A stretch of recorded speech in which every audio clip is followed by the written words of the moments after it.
नमस्कार मित्रांनो, सुस्वागतम. तू हे रे माझा मितवा या मालिकेच्या आजच्या भागामध्ये आता ईश्वरी खानाखुणा करून अर्णवला एक नोट लिहून देते आणि तेव्हा अर्णव तिच्याकडे एकटक बघत राहतो आणि तेव्हा ईश्वरी म्हणते की 5 मिनिटात मी आले आणि त्या लाईन मी तुम्हाला सर लिहून घेऊन येते. तेव्हा आता अर्णव जी नोट ईश्वरीने लिहून दिलेली आहे तिच्याकडे बघत आता तो ती नोट वाचतो.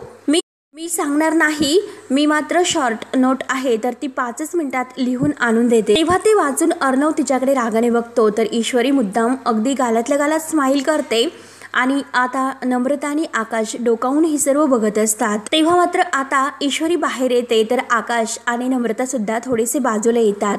तेव्हा आकाश नम्रताला म्हणतो की बघितलंस ना काय सुरू आहे ते. तेव्हा आता नम्रता म्हणते की अहो ईशू इतकी चिडली हे मला माहितीच नव्हतं. तेव्हा आता लगेच आकाश म्हणतो की जेव्हा 2 लोक एकमेकांशी भांडतात तेव्हा खरंच खूप जास्तच वाईट वाटतं. अगं दादा तर मनाने खूप चांगला आहे परंतु बघ ना अगं नम्रता किती त्यांच्यामध्ये मिसअंडरस्टँडिंग होता. तेव्हा आता नम्रता म्हणते की अहो आकाश सर हे सर्व काही अगदी गलत फॅमिलीमुळे झाले त्यामुळे त्यांच्यातील हे भांडण तर मिटायलाच हवं. तेव्हा आता दोघे विचार करतात तर आकाशच्या डोक्यामध्ये एक आयडिया येते.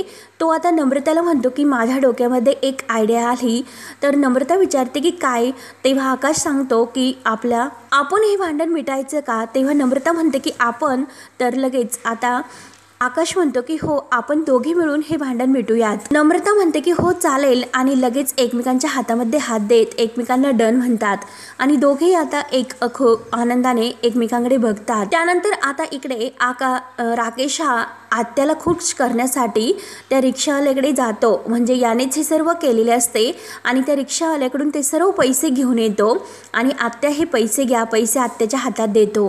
त्या साड्यावाल्या बाईकडे मी गेलो आणि सगळे काही पैसे मी घेऊन आलो म्हणून आत्याला तो खुश करतो. आत्या म्हणते की थँक्यू राकेश, खरंच आज तुम्ही माझं खूप मोठं असं काम केलं. तेव्हा आता राकेश मुद्दाम आपला हात वर करतो आणि राकेशच्या हाताला थोडंसं अगदी लागलेलं आहे असं तो आत्याला दाखवतो. तेव्हा आता आत्या ते बघते. आत्या म्हणते की अहो राकेशजी हे काय झालं, काय लागले तुमच्या हाताला. तेव्हा आता राकेश मुद्दा म्हणतो की आत्या अहो काही नाही, थोडंसं हाताला मुक्का मार लागलेला आहे. म्हणजे मी आता त्या रिक्षावाल्याबरोबर मारामारी केली असे तो आत्याला दाखवत असतो. तेव्हा आत्या विचारते की हे सर्व कसे झाले. तेव्हा राकेश म्हणतो की अहो तो रिक्षावाला आणि त्या साड्यावाले परत पैसे करायला तयार नव्हते. आत्या म्हणते ती काय सांगतात. तेव्हा राकेश म्हणतो की हो थोडीशी मारामारी करावी लागली बाकी काही नाही. तेव्हा आता आत्या म्हणते की थोडीशी काय, अहो काय करतात हे सर्व तुम्ही, मी बसा तुम्हाला औषध लावून देते. राकेश म्हणतो की नाही हो आत्या असं काय करतात, मी आहे ना, मी जाईल आणि खोलीवर गेल्यानंतर लावेल.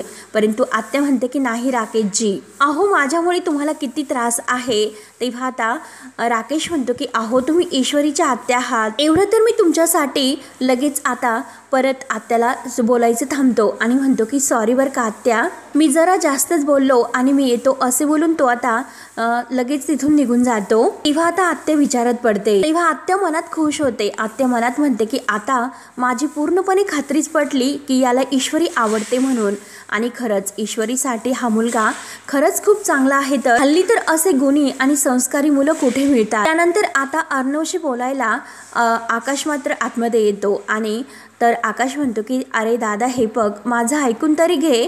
तेव्हा मात्र आता लगेच अर्णव चिडलेला असतो. अर्णव म्हणतो की हे बघ मला त्या मिस इंदोर विषयी जर काही तुला बोलायचं असेल तर माझ्याकडे थोडासा सुद्धा वेळ नाही. तिच्याबद्दल मला काही ऐकून घ्यायचं नाही. अरे ती कशी वागते हे बघितलंस.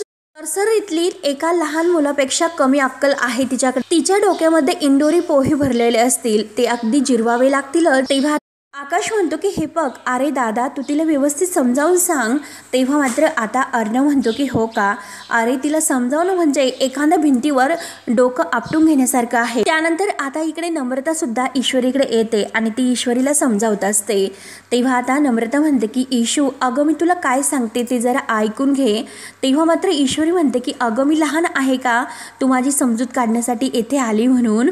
तेव्हा आता नम्रता म्हणते अगं तू खरंच लहान मुलासारखं मुलासारखं वागते. ईशू म्हणते की मी लहान आहे का म्हणून लहान मुलासारखं वागायला. त्यावर आता नम्रता म्हणते की ईशू अगं ते तुझे बॉस आहेत, मग त्यांच्याशी तू अशी कट्टी घ्यायची असते का? त्यावर आता ईश्वरी म्हणते की अगं ताई, त्यांना जसं आवडतं ना तशीच वागते मी. आणि हे बघ ताई, एकतर मला खूप कामं आहेत, तुझ्याबरोबर बोलत बसायला मला वेळ नाही, खरंच तू जा घरी. तेव्हा आता ईशू सुद्धा नम्रताचं काही ऐकून घेत नसते आणि ईशू लगेच आता आपल्या कॅबिनवर टेबलवर कामाला निघून जाते. नम्रता वैतागते. तर आता आकाश सुद्धा बाहेर येतो, कारण अर्णव सुद्धा ऐकायला तयारच नसतो. तो सुद्धा आता ईश्वरीबद्दल एकही शब्द आकाशचं ऐकून घेत नसतो. तेव्हा आता आकाश सुद्धा बिचारा बाहेर येतो आणि नम्रता जवळ आलेला असतो आणि तो नम्रताला विचारतो की काय झालं. तर नम्रता म्हणते की नाही हो, काहीच नाही. आणि अर्णव सरांचं तेव्हा आता आकाश सुद्धा आता नाही म्हणून असे मान डोलावतो. तेव्हा आता दोघेही खूप वैतागतात की नक्की आता काय करायचं, या दोघांमधील भांडण कसं मिटायचं.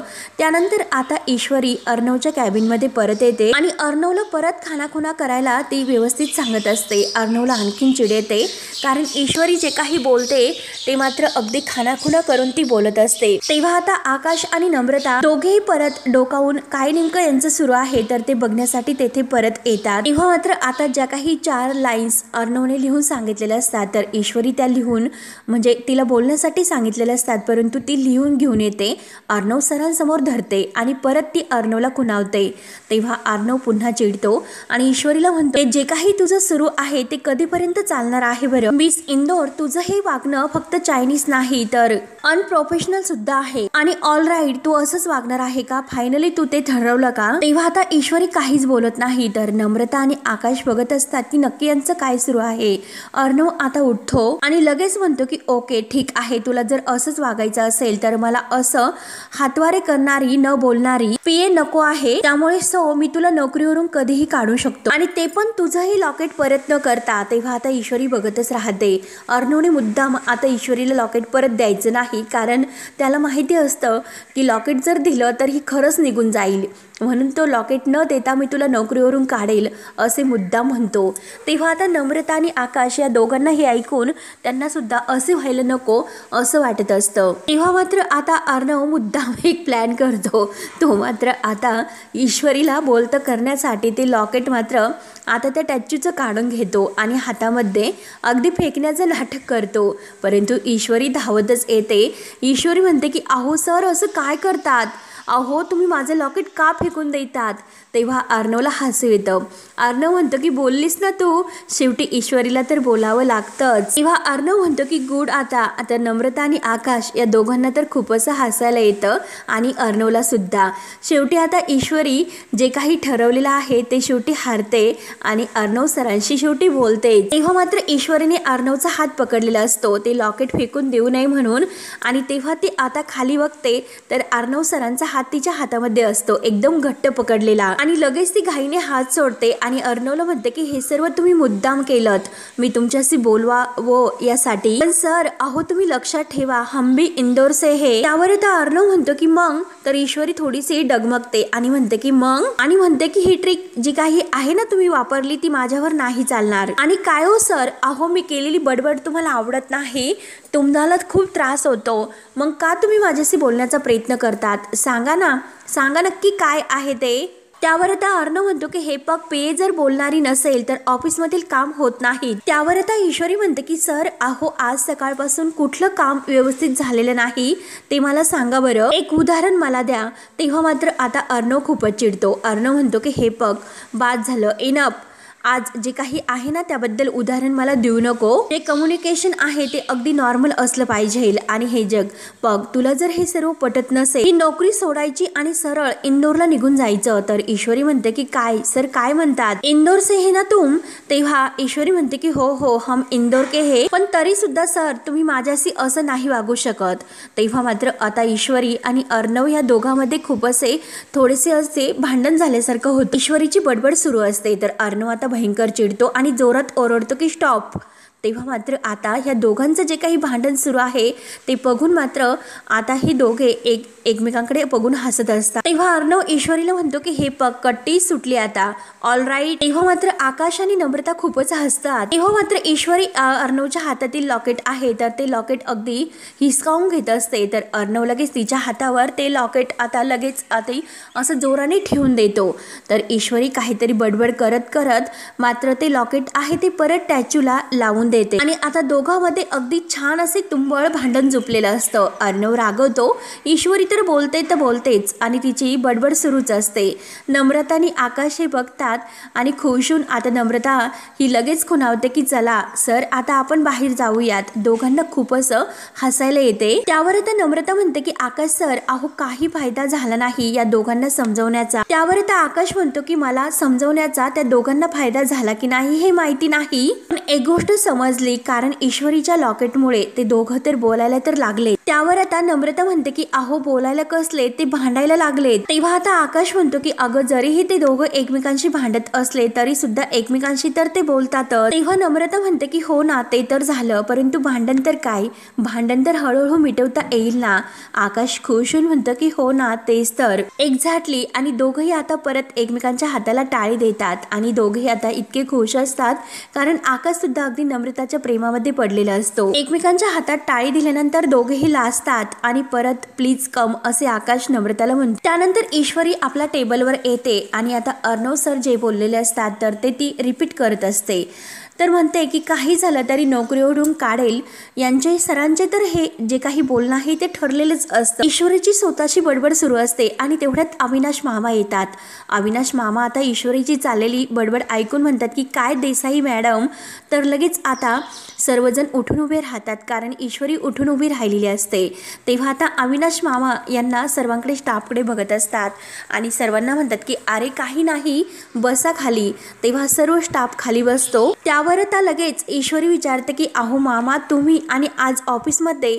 तेव्हा अविनाश मामा म्हणतो की हो अगं आज मी आमंत्रण देण्यासाठी ऑफिसमध्ये आलेला आहो। आणि परत म्हणतो की अरे देवा मालकीनबाई तर कुठे राहिल्यात, ते तर आलीच दिसत नाही कारण आता ती लावण्याला भेटायला गेलेली असते आणि अविनाश मामा सोबतच आलेली असते। तेव्हा आता लगेच अविनाश मामा म्हणतो की चल मीच जे काही आहे ते तुला सांगतो कारण उद्या आमच्या घरी चैत्र गौरीची पूजा आहे, त्यामुळे ईश्वरी तू आणि ऑफिसमधील सगळ्या महिला मंडळांनी यायचं आहे। आणि तेवढ्यात नम्रता सुद्धा तेथे येते आणि सर्वांना हे अगदी आग्रहाचं आमंत्रण आहे आणि तेवढ्यात समोर नम्रता ही अविनाश मामा यांना उभी राहिलेली दिसते। तेव्हा अविनाश मामा तिला बघून म्हणतात की काय नम्रता अगं तू सुद्धा आमचं ऑफिस जॉईन केलं की काय? नम्रता म्हणते की नाही हो। तेव्हा मात्र अविनाश मामा विचारतात की मग तू इथे कशी? तेव्हा आता नम्रता म्हणते की अहो ईश्वरी डब्बा विसरली होती आणि तो डब्बा देण्यासाठी आले होते। तेव्हा आता अविनाश मामा म्हणतात की बरं झालं नम्रता तू येथेच भेटली, तुला आता आमंत्रण देतो कारण उद्या आमच्या घरी चैत्र गौरीची पूजा आहे आणि तू नक्की यायचं आहे, आग्रहाचं निमंत्रण तुला। नम्रता नाही म्हणत असते तर अविनाश मामा म्हणतात की अगं नाही म्हणायचं नाही, आग्रहाचं निमंत्रण आहे येणार ना? तेव्हा आता नम्रता म्हणते की हो नक्की येणार। तेव्हा आता ईश्वरी खुश होऊन नम्रताकडे बघत असते आणि आता अविनाश मामा खुश होतात। तेवढ्यात आता ही जी काही व्यायाम आहे तर ती रागाने मात्र आता ह्या दोघींकडे बघत असते। त्यावर आता सर्व स्टाफ हा या ईश्वरी आणि नम्रताकडे बघून हसत असतो। तेव्हा आता लगेच अविनाश मामा ईश्वरीला म्हणतो की बघितलंस का मामीचं जे काम होतं ते शेवटी मलाच करावं लागले आणि ती कुठे नॉनस्टॉप थांबली माहिती नाही। तेव्हा मात्र आता तो ईश्वरीला म्हणतो की चल मी जरा अर्णवला भेटून येतो। तर ईश्वरी म्हणते की हो आणि अविनाश मामा अर्णवच्या कॅबिनमध्ये निघून जातात। तर ईश्वरी नम्रताला विचारते की अगं नम्रता ताई अगं तुझा डब्बा देऊन झाला असेल ना? आणि काय ग आकाश सरांनी फोन केल्यानंतर बरोबर आलीस ना? आणि हे बघ नमू अगं तुला इथे मला बोलता येत नाही, तू घरी चल मी तुला बरोबर बोलते आणि ताई घरी गेल्यानंतर मी तुला बोलतेच। तेव्हा नम्रता कावरी होते आणि हाऊ जाते असं म्हणते। नम्रता बाय करून आता घरी निघून जाते। त्यानंतर आता वल्लभरी इकडे लावण्याच्या कॅबिनमध्ये येते आणि लावण्याला सांगत असते की हे बघ अगं आता आमच्या घरात ईश्वरीची सगळ्यात मोठी फॅन माझी लाडकी भाची अंजली आज पहाटेच केरळला निघून गेली अगं, त्यामुळे आपलं काम अजून जास्त सोपं होणार आहे। तेव्हा मात्र आता लावण्य तर चिडलेलीच असते। लावण्य म्हणते की त्या मिडल क्लास मुलीमुळे AR माझा सारखा इन्सल्ट करतोय आणि ARच्या जवळ जाण्याचे जे काही माझे प्रयत्न आहे ना ते सगळे वाया जातात। तेव्हा आता वल्लभरी म्हणते की अगं डोंट वरी, मी आहे ना तुझी मदत करण्यासाठी, तू कशाला इतकं टेन्शन घेते, आपल्यामध्ये जे डील आहे ना ते तू कायम लक्षात ठेव। तर लावण्य म्हणते की ऑफकोर्स माझ्या सर्व लक्षात आहे, तर तुम्हाला बिझनेस हवा आहे आणि मला AR। तेव्हा लगेच आता वल्लभरी म्हणते की हो एकदम करेक्ट, आणि हे बघ सगळ्यात अगोदर आपल्याला त्या ईश्वरीला हकलून लावायला हवं। तेव्हा मात्र शलाका तेथे कॉफी घेऊन येते आणि ह्या दोघींचं सर्व काही बोलणं ती ऐकते। ह्या दोघी एकमेकींशी बोलत असतात तर शलाका म्हणते की मॅडम कॉफी। तेव्हा आता शलाका पुढे येते तर वल्लभरी लगेच तिच्यावर रागवते आणि तिला रागावून म्हणते की काय ग, आमचं बोलणं चोरून ऐकत होतीस का? तेव्हा मात्र आता शलाका म्हणते की नाही हो मॅडम, मी फक्त कॉफी घेऊन आले होते। तेव्हा आता वल्लभरी तिच्यावर खूप चिडते आणि म्हणते की नाही तू खोटं बोलते, तुमच्यासारख्या बायकांना इकडची तिकडं करण्याची सवयच असते, आणि ऑफिसमध्ये हे ऑफिस मधले असं करण्यासाठी लाज कशी वाटत नाही तुला, म्हणून आता ती शलाकाचा खूप अपमान करत असते। त्यावर आता शलाका म्हणते की नाही हो मॅडम, मी असं काही करणार नाही, लावण्य मॅडम तुम्हीच काहीतरी यांना समजावून सांगा। तेव्हा आता लावण्य म्हणते की मामी जाऊन द्या। तर आता वल्लभरी म्हणते की अगं जाऊन द्या काय, कारण ह्या अशा बायकांची सवय असते ना ती मला चांगलीच माहिती आहे, अगोदर हे सर्व बोलणं चोरून ऐकायचं, मग आमच्यासारख्या श्रीमंत लोकांना गाठून त्यांना ब्लॅकमेल करायचं। त्यावर आता हे सर्व बोलणे ऐकून आता शलाकाच्या डोळ्यात पाणी येतं। शलाका म्हणते की मॅडम हे बघा, गरीब आहोत, एक वेळ उपाशी राहू, पण पैशासाठी हे असलं काही करणार नाही। तेव्हा वल्लभरी रागाने आणखीनच आता शलाकावर चिडते, तिला धमकावते आणि तुझ्या हे गरिबीचा माज आहे तर तू तुझ्याकडेच ठेव, मला तो दाखवू नकोस, कळले ना तुला? आणि हे बघ, जर इकडं जे काही ऐकलं आणि ते सर्व तू बाहेर सांगितलं तर गाठ मात्र माझ्याशी आहे, लक्षात ठेवाय, कळले ना तुला? म्हणून वल्लभरी खूपच चिडते। तर आता लावण्य मामी जवळ येते आणि मामीला म्हणते की मामी जरा काम डाऊन, आणि लावण्य ही शलाकाला म्हणते की कॉफी ठेव आणि निघ इथून। तेव्हा आता शलाका कॉफीचं कप तेथे ठेवते आणि खाली मान घालून बाहेर निघून जाते। तेव्हा आता वल्लभरी आता असं बोलल्यानंतर आता लावण्य मामीला म्हणते की कमॉन मामी, अहो इतक्या मोठ्या बिझनेसवर तुमचा डोळा आहे, परंतु तुमचं हे वागणं हे असं, कमॉन मामी, एवढा मोठा बिझनेस जर तुम्हाला हवा असेल तर बिझनेसमॅन कसे वागतात तर ते एवढ्यातच शिकून घ्या, फॅशन इंडस्ट्रीमध्ये सर्व काही स्टँडर्ड लागते। तेव्हा आता वल्लभरीला रागच येत असतो, ती आता लावण्याकडे बघत मनात म्हणते एकदा सगळं काही बिझनेस सगळं काही माझ्या हातात येऊन दे, मग तुझ्या त्या स्टँडर्ड आणि ज्या काही फॅसिलिटी आहे त्या सर्व काही मी तुझी सुद्धा चांगली वरातच काढते, दॅट्स इज दॅट। त्यानंतर आता वल्लभरीने लावण्याला सुद्धा अगदी पायाची चिरडवायचं ठरवलेलं असतं। त्यानंतर आता इकडे अविनाश मामा अर्णवच्या कॅबिनमध्ये येतात आणि जी त्यांच्या अर्णवच्या आईची मशीन आहे तर त्या मशीन जवळ येतात आणि अर्णवला म्हणतात की अर्णव, आज जर सात्विका ताई असती तर तिनेच तुला नवनवीन डिझाईन सुचवली असते, अरे तिची आवड अंजलीने नाही घेतली परंतु तू घेतली। त्यावर आता अर्णव म्हणतो की हो मामा, आईसाठीच मी सगळं काही उभं केलं। तेव्हा आता अविनाश मामाच्या डोळ्यात आपल्या सात्विका बहिणीसाठी पाणी आलेलं असतं आणि तेवढ्यात तेथे आकाश येतो। तर अविनाश मामा आकाशला बघून म्हणतो की अरे आकाश, ती नम्रता गेली का? तेव्हा आता आकाश म्हणतो की हो जस्ट गेली। तेव्हा आता आकाश मुद्दाम अर्णवकडे बघत अविनाश मामांना म्हणतो की डॅड, आज मात्र ईश्वरी दादाशी बोलत नाही, त्यामुळे जरा वातावरण जरा गरम आहे, खराब आहे। तेव्हा आता अविनाश मामा अर्णवकडे बघून हसतो आणि आकाशला म्हणतो की अरे बापरे, अरे काय ऐकतो मी? आणि अविनाश मामा अर्णवला म्हणतात की अरे ती ईश्वरी म्हणे।